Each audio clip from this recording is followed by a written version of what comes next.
How are we going, folks? Welcome back to the Nightmare Cabin. We're doing an album review and we're going to be talking about the new album by Deep Purple. That's Equals One. Bit of minimalist artwork on the surface there, but much like there he is. Now What?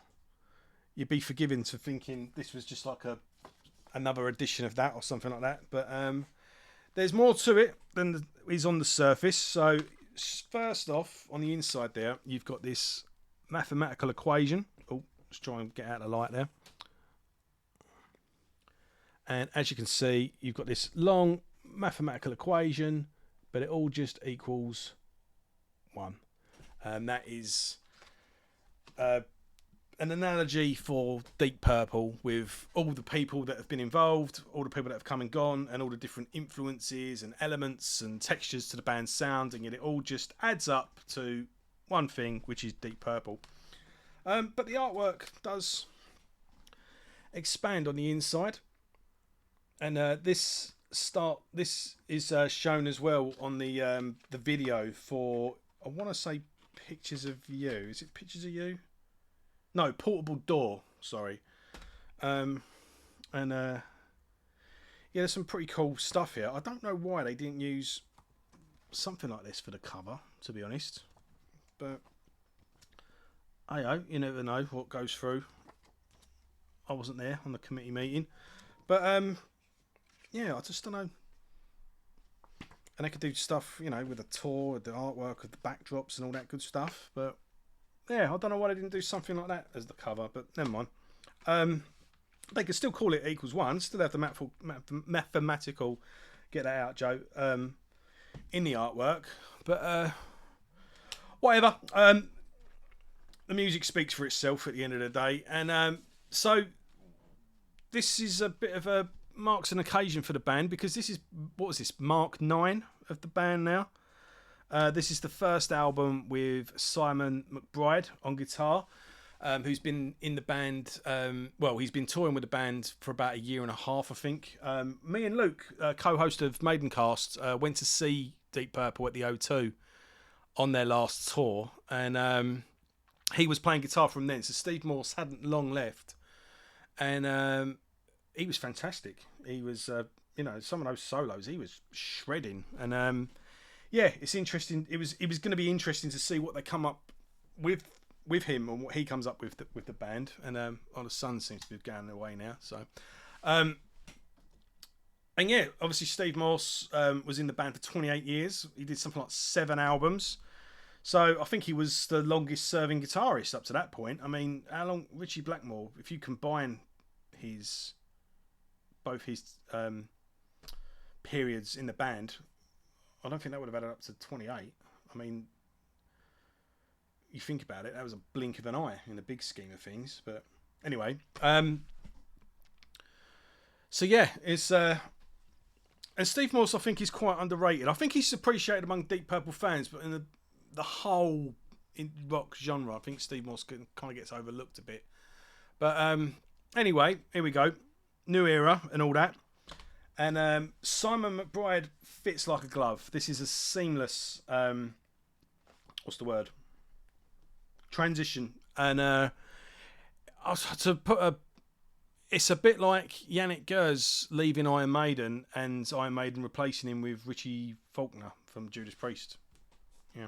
And that's how seamless it is, And yeah, he just seems to have. I don't want to say like he's given the band an adrenaline shot, or he's given them a new lease of life, because they were in a good spot anyway. But from seeing an interview recently with Steve Morse, I mean, he did sort of kind of say like his time had sort of come to an end. It did kind of come to a natural end, and he was very complimentary of Simon McBride, and so just goes to show what a class act he is. So. Yeah, I guess let's get into it. So it starts off with Show Me, which starts off with a nice little riff, like just gives you a little intro, and it ends with this nice, and then it goes into this like bouncy rhythm. It's quite catchy. It's got a bouncy sort of rhythm to it. It's not a particularly great song, to be honest, but it's a good opener and it sets the tone. But when you know things are really cooking, is the second track, A Bit on the Side. That song is excellent. It's just, the band just sound so at ease, and it's just so cool. And it's actually got kind of like a heavy chorus in the guitar, but it doesn't need to be heavy, if you know what I mean. It's kind of just and then it sort of just backs off the guitar, and Ian, is singing the last bit of the verse, and then the guitar just like during the chorus, and it's very simple, but it really just lifts the chorus, and it's catchy as hell. And A Bit on the Side is definitely a highlight for me, and it seems they're doing this one live as well. Off the last album, was it Whoosh is the last album? Yeah, I know that album had been, when we saw them, that album had been out for a while at that point. So they put out the covers album since then, and it wasn't necessarily the Whoosh tour, but they did like 2 songs off it. But they're doing 4. I checked the band's set list and they're playing 4 songs off this, so that's cool. But yeah, Sharpshooter picks up where the last 2 songs take off, really. It's got a bit of a 70s feel to it, this one, Sharpshooter. It's got a bit of a Georgie Fame, bit of a, like the Faces, a bit of a Rod Stewart feel to it. It's got, especially with the organs and that, and it's got like a nice sort of swagger to it. It's a cool song. Portable Door chugs along nicely. It's a nice mid-paced song with a good chorus. It's a nice song, really. It's the one that they've done the first video for. You've probably all heard it by now. And yeah, nice chorus, good song. What are we on next? Portable Door, wasn't it? Yeah, Old Fangled Thing. Yeah, picks up the pace on this one. So it's on a kind of brings you in nicely with the first track, picks up with the second and third track, goes mid pace on the fourth track, then picks up the pace on the fifth one, and you've got like a real sort of sort of thing on the keyboards. It's a lead keyboard riff on this one from Don Henley, who have I got that right? Don Henley. I am so bad with my names. I'm Don Airy. Yeah, who's Don Henley? Is he in the Eagles or something? Yeah. Don Airy on the keyboards, obviously a legend. His back catalogue is just monumental, and he's been in the band now for 20 odd years, so he's more than earned his space in the band. I mean, who bloody hell, replacing John Lord, you know. But yeah, it's a lead keyboard riff on that one, and it's kind of all over the place, but good and catchy. If I Were You is the first sort of slower song, which is nice. It kind of goes in, because I haven't really mentioned it. I should have said this at the beginning, really. It's about 52 minutes in length, and it's 13 songs. So you've got a bit of a thick book here to contend with. But I suppose Deep Purple at the moment are just throwing everything at you, because let's face it, you don't know if every album could be the last album. Taking into context that Ian Pace and Roger Glover are going to be 80 next year, you just there's no point in messing around. With that being said, both are on phenomenal, everyone is on phenomenal form. Ian Pace sounds brilliant on this, but I'll get onto that anyway. But you've got a nice collection of songs, because, like I say, it's 13 songs over 52 minutes. Only one song goes over the 5-minute mark. So, and it does seem to go in sections. So you've got nice, catchy, good rhythm, good choruses. Then you get into this section where it's some slower songs. So you got If I Were You, and then Picture of You is another slower track with it's a nice song. Picture of You, though, is a really is a highlight. It's got a beautiful sort of ambient ending just at the end. It kind of goes into this sort of piano, like keyboard, with some David Gilmour style soloing. Think Division Bell era, Pink Floyd, you know, that sort of stuff. With this, but I wish they expanded on that. I wish they did more of that. It's just like the last 30 seconds or so of Pictures of You. Fantastic. I'm Saying Nothing picks things up, just picks up the pace, which leads into Lazy Sod. And this kind of brings us to the fun section of the album, where the lyrics are a bit more tongue-in-cheek. So Lazy Sod It's typical vintage Deep Purple. It's alright, cause I'm a lazy sod with alright. That sort of thing. And then Now You're Talking is another good one. Good rocking song with a chorus. Whatever does you good, lifts your skirt, gets it done, unbuttons your shirt. It's all about doing that sort of stuff, you know what I mean? But it's a good song, good fun song, and No Money to Burn carries on in the same vein. So, like I say, we've got a nice rocking section, we've got a nice slower section, then we've got the fun section. And then where are we now? I'll Catch You. So the last two songs is a nice sort of slower song. It's quite ballady. Beautiful solo that Gary Moore would be proud of on that song. And then it ends with the epic, really, Bleeding Obvious, which opens with an Iron Maiden-esque riff. I will fight anyone. That is a Maiden riff that starts off with.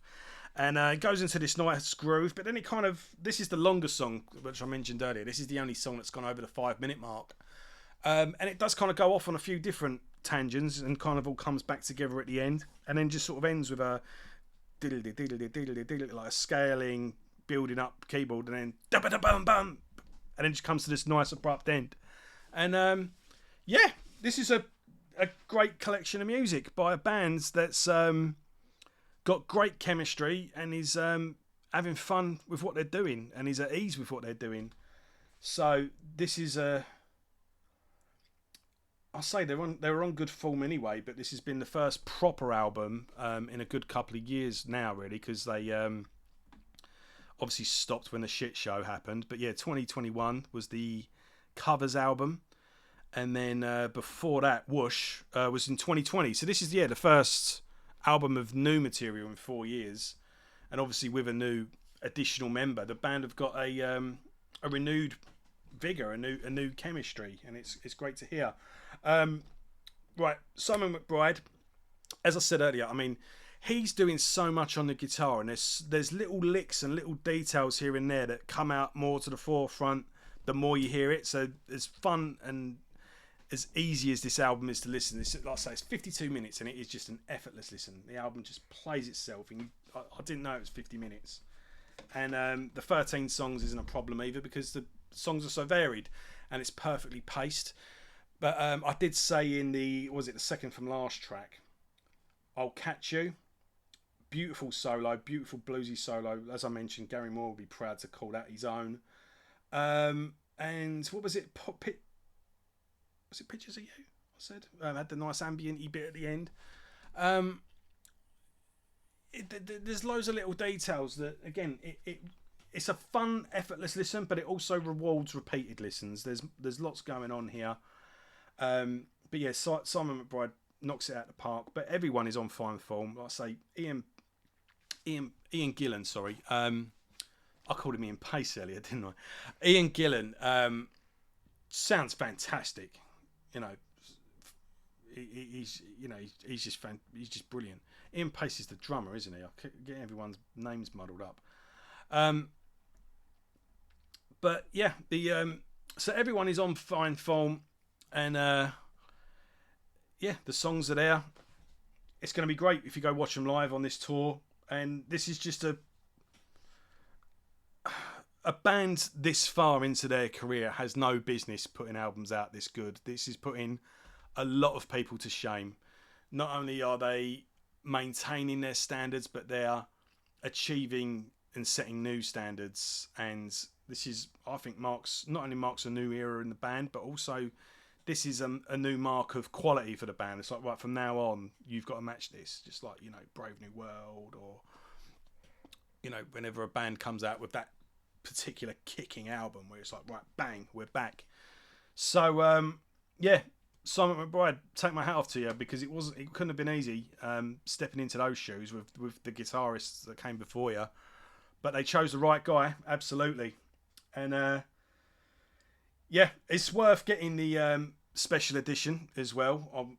You get a DVD with like a documentary making of a bit of a catch up of what's been going on with the band, how Simon joins the band. It goes to show as well the band have got great banter. They're all just taking a piss out of each other and laughing. It goes to show that there's good camaraderie between the bands. You see a bit of live footage on there as well, backstage footage. The O2 show that I was at is on there as well. It's worth forking out the extra couple of quid for the special edition, I reckon. And yeah, overall, a fantastic addition to a fantastic catalogue of music by a monumental band. And like I say, putting a lot of bands to shame. So yeah, Deep Purple, they've still got it. So thanks for watching, everyone. That's about all. And I'll see you next time. All the best.